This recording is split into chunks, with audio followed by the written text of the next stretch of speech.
जितना ही नहीं लक्ष्य हमारा विकास चरम तक पहुंचाना है, जितना ही लक्ष्य नहीं हमारा विकास चरम तक पहुंचाना है।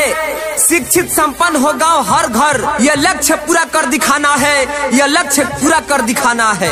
हर इंसान को इंसाफ चाहिए, हर इंसान को इंसाफ चाहिए, लेकिन इंसाफ के लिए आपका साथ चाहिए, आपका साथ चाहिए। जी हाँ, ग्राम पंचायत राज मोतीपुर कचहरी से सरपंच पद के उम्मीदवार प्रत्याशी जितेंद्र तिवारी, याद रहे भैया, जितेंद्र तिवारी, जेकर चुनाव निशान बाटे नल छाप। ए चाचा, नल छाप पर मोहर लगाई, पहले जगह जीतत रही वही जितेंद्र भैया के असहू जिताई।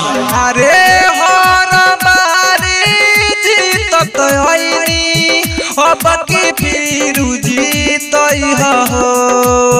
हर बारी जीतत हईनी, अब की फिर जीतई हो। अरे अपना जितेंद्र भैया के फिर से विजयी बनई हो। अरे अपना जितेंद्र भैया के फिर से सरपंच बनई हो। हर बारी जीतत हईनी, अब की फिर जीतई हो। अरे अपना जितेंद्र भैया के फिर से विजयी बनई हो। अरे नल छाप बाट निशानी, ओही पर मोहर लगई हो। अरे चोरी को हटाए हमर बाबू, अब की नल छाप को फिर से मोहर लगावे के बाद अब पहले जगह जीतत रही हमर जितेंद्र बाबू, अब की वही को फिर से जितावे के बाद आयो वगे को बात जे भूलत बबुआ वो कोनो से बतावे के बाद अब भारी से भारी मतों से फिर से सरपंच नहीं के बनावे के बाद। पहले के जैसन सुनिए भैया, करी फिर से सपोर्ट हो। अपना जितेंद्र तिवारी के चाची दीहा फिर से वोट, दीहा फिर से वोट हो।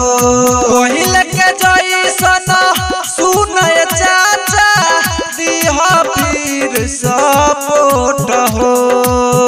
अपना जितेंद्र तिवारी के भैया दीहा फिर से वोट हो।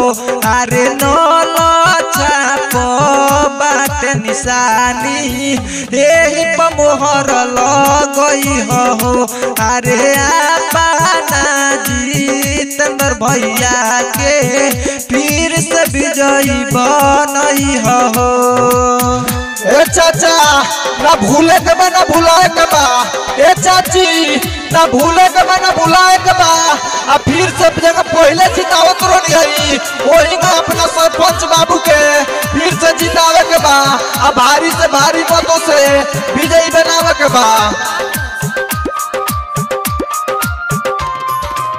हमन गरीब के साथ रहेले, कोरल काम सब सजी, सब कर दिल के चाहता हुए, कहतानी सच जी, कहतानी सच जी।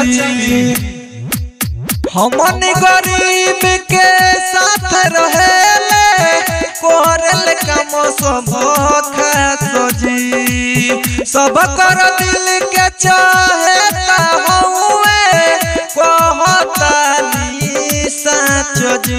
अरे भूली न जई हो फिर से जीतई हो, कहतानी सच जी। अरे नल छाप पर मोहर लगई हो, फिर से जीतई हो। अरे कोई को हटाए हमर बाबू, अब की ना भूले के बा ना भुलाए के बा। नल छाप पर फिर से बटन दबावे के बा।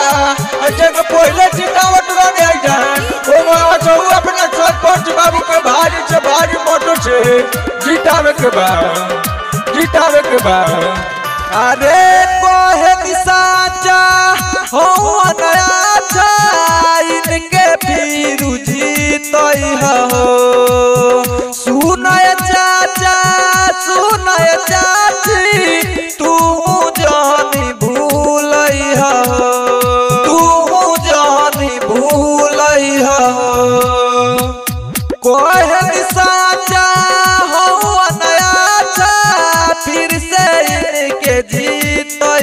हो। सुनिए भैया सुनिए भाभी फिर से इनके जीत हो। अरे अपना जितेंद्र भैया के फिर से सरपंच बनई हो। अरे नौला चाप बाट निशानी वही पर मोहर लगई हो। अरे अपना जितेंद्र भैया के फिर से विजयी बनई हो। अरे नौला चाप बाट निशानी वही पर मोहर लगई हो। अरे सुनिए चाचा सुनिए चाची तू जानी भूलई हो। अरे अपना जितेंद्र भैया के फिर से सरपंच बनई हो। अरे नौला चाप बाट निशानी वही पर मोहर लगई हो।